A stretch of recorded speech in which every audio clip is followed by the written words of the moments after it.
Hey everyone, welcome back to the Saturday Morning Hustle podcast. Today we're going to embrace challenges. That's right, something that people often think of as negative. A challenge is a hindrance to your progress, is something that holds you back, something that might even derail you or defeat you. But in fact, embracing the idea of challenges and incorporating it into your success process is beneficial. The same way we talked about how success comes from change last week. The growth from change leads to success. Today, we're going to embrace challenges, or something that's typically thought of as negative, as a positive in our path to success. Plus, a massive announcement at the end of the episode you absolutely do not want to miss. It's Saturday. We're in the office. You know what that means. It's Saturday. I'm in the office. You know what that means. The Saturday Morning Hustle podcast. No hyperbolic hustle culture, just brutally honest, straightforward business advice and motivation every Saturday for entrepreneurs, business owners, or anyone pursuing success. You can't just work 9 to 5 Monday through Friday and hope to become the next big thing. You gotta work smart, work hard, put in extra effort while everyone else is sleeping, playing games, or wasting time. Maximize bonus time to get more work done. This podcast is for anyone willing to come in early, stay late, hustle on the weekend to be truly great. Hey everyone, welcome back to the Saturday Morning Hustle podcast. And today we're embracing challenges to the system, to our thought process, to the way we do things as a benefit, as a some positive, the same way we embraced change last week. Change is growth. Growth is good. We embrace change. Today, we're going to embrace challenging your systems, and in not just embracing them, actually seeking challenges out, looking for them, finding ways to overcome challenges is the process of ultimately being successful. And I promised you a major announcement at the end of the episode. Trust me, I will not forget it. It's a big one. You do not want to miss it either. But first, let's spend a few minutes talking about why challenges are good.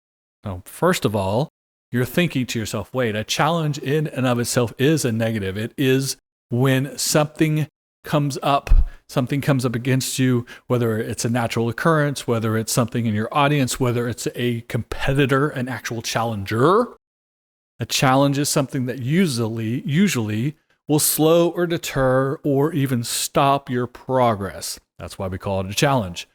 But that's a good thing. The more you can overcome challenges, the more you have the ability to understand when a challenge comes up, major or minor, whatever it is, however it comes in. If it's a challenge in your organization internally, if it's something your competition is doing externally, if there's changes in the market, it could be something as large as a global pandemic can challenge your business, right? We've all been through that. When you can understand to identify, assess, create a strategy, and implement that strategy for overcoming challenges. The changes necessary when necessary to get over, under, around a challenge, that process, the ability to take the negative, to understand what it is, to create a plan around it. Again, you're utilizing your strengths, trying to avoid your weaknesses, understanding your position, your audience, how you connect with them, how you relate to them, your differentiation, all of those things that go into your strategy and how you're running your business and how you're creating success with your audience can then be addressed to that specific challenge.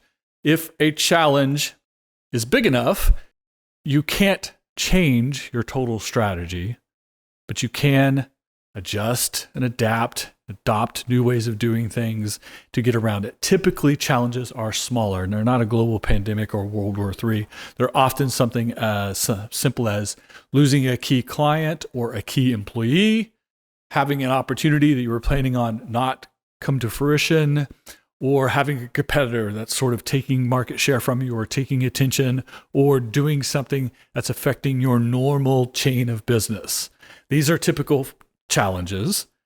When you, again, assess, address, make a plan, and get past those challenges, the actual process you go through, what you learn about yourself, what you learn about the competition, what you learn about the problem itself, how you can bring these things internal, make good decisions, craft a strategy that fits your overall strategy. You can't make singular strategies that get so far out of your overall strategy, your overall brand, your overall, again, position and differentiation, the way you do business. If you're having a hard time with one customer segment, you can't change your entire business model to make one segment happy. You have to figure out how to do both, or how to get around the challenge, or potentially a challenge, something that won't allow you to do business in a certain way or with a certain group of people or at a certain price point or whatever it is. Sometimes that proves that you weren't supposed to be doing it anyways, or that there wasn't enough benefit, there wasn't ROI. There are reasons to not do it because the challenge is great enough. Now, that sounds like a failure, but it's not. If it's not the sum of your business. If your business can't operate at all, obviously that's a challenge that could create a failure. But if you're having challenges in the sections or subsets of your business, of the competition, of your audience, etc., if there are small things that you do, parts of your process that aren't working as well, or something has changed to create this challenge, your adaptation, how you get around it, how you understand it, how you apply this to your overall brand, your overall position, your overall strategy, and make the adjustments necessary to get through the challenge. And what you learn in that process is beneficial and will help you move forward in the future and be more successful ultimately. So the small challenges, the small setbacks, the things that force you to make adjustments, to investigate, to understand, to ask questions, to even say to yourself, we really thought this would work and now we're being challenged on it. We have to even go back to the drawing board. Maybe we have to do something radically different or drastically different if it's a large enough challenge, which of course sounds like a very bad thing. But you could come out the other side as a stronger, better organization. You might craft your overall strategy. You might change part of your execution and your tactics. You might relook at your measurements and your research and your understanding. You may go back to your audience and ask them questions, survey, try to get a deeper understanding. You may look at your competition in a different way. You may realize you're not positioned correctly. You're not creating enough differentiation. You're not delivering on the expectations you're creating. Whatever it is that you're falling short that is now building up into this challenge, you need to address it. You need to fix it. If it's something that is minor today but can become major later, you want to address it when it's minor, when it's small, when it's manageable.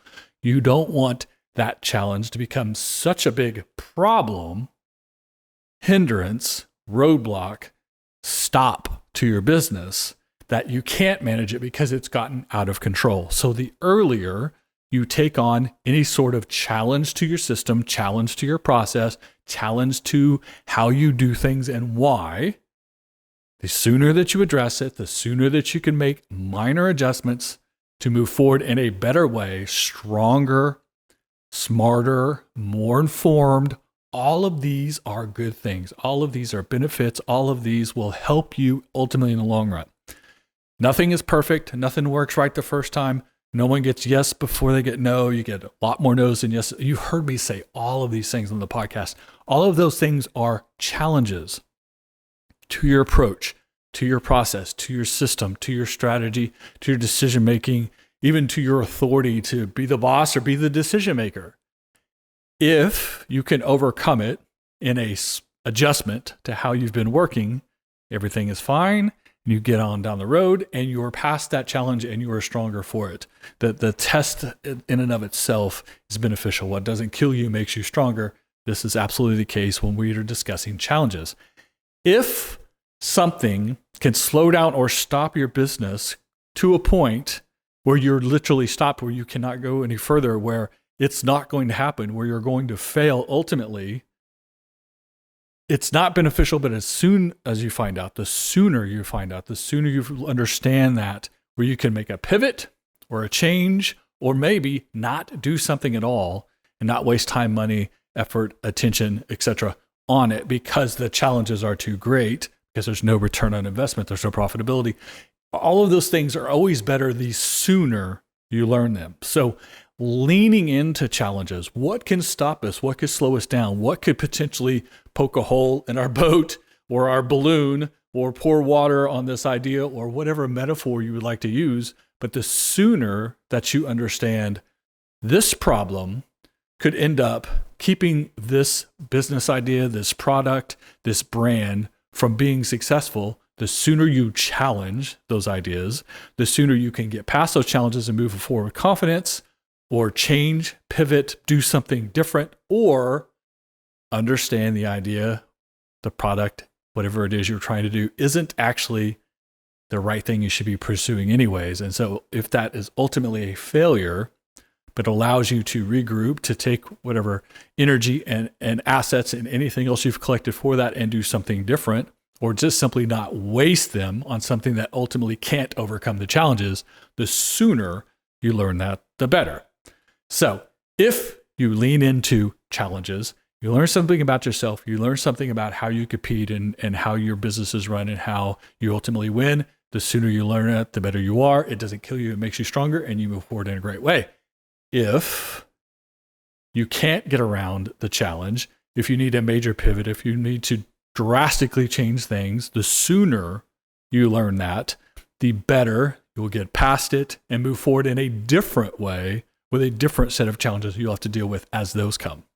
And if ultimately what you're trying to do is not going to work, it is going to fail, it is going to come to a stop, it is going to waste time, attention, effort, and money put into it, the sooner you learn that, the sooner that you know it definitively, the sooner you could stop wasting that time, attention, effort, and money, and instead refocus on something else, whether it's something that's similar, but it's a pivot, or completely different, or just simply take a step back and say, this is not a path for us.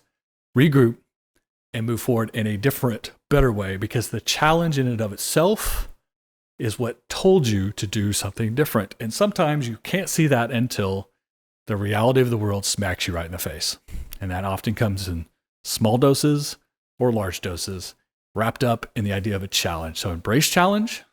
You'll either move forward a better way, or you'll do something that ultimately wasn't going to work out anyways. You will not waste any time, attention, effort, or money. That's why embracing challenge is so important. It dovetails to what we talked last week about how finding change is a good thing as well. People resist change because they think it's a bad thing. They think you're always changing in a way that you don't want, that you want to stay consistent. You do want to be consistent, but you want change so that you continually move forward, develop, and grow. Challenges do the same thing for you as well. There you go. Now the major announcement. I put it to the end here. I'm holding you off. I gotta come on out and say this publicly. You got to hear it. This podcast now has an end date. This is episode 374. We've been doing this podcast for a long time. 375 is next week, and that will be our final live new podcast. I'm going to do the rest of the year flashbacks and top-rated episodes that we've been doing periodically throughout the last few months for the last year. But this podcast episode and next week's episode are the last two original new episodes because my job is changing. The Golden Group is going to become a side project. I'm going to a full-time job as the director of corporate relations for Oklahoma City University Minor School of Business. It's a big deal for me professionally. It's going to take a lot of my time. It's going to change my focus. So my business podcast and this podcast are going to come to an end after next week's episode, and then there'll be the best of. All of that content will stay up. It'll be on YouTube. It'll be on Apple. It'll be on Spotify. It'll be on all those channels. It will remain there for a long time. SaturdayMorningHustle.com will remain there as well. You can always buy swag if you like. If you still want to live that lifestyle, there's hundreds, and ultimately the last episode I'll post will be probably episode 400. So 400 episodes of the Saturday Morning Hustle. There's plenty of opportunities for you guys to find a theme, tips, tricks, input, anything you need to help you along the way. So if you've listened to all up to this point, 374 episodes, thank you. God bless you. I love you. If you've listened to one episode, if you listen to 50, go back and listen to the rest of them. Find topics, find titles that make sense to you or that's something that's attracted to you.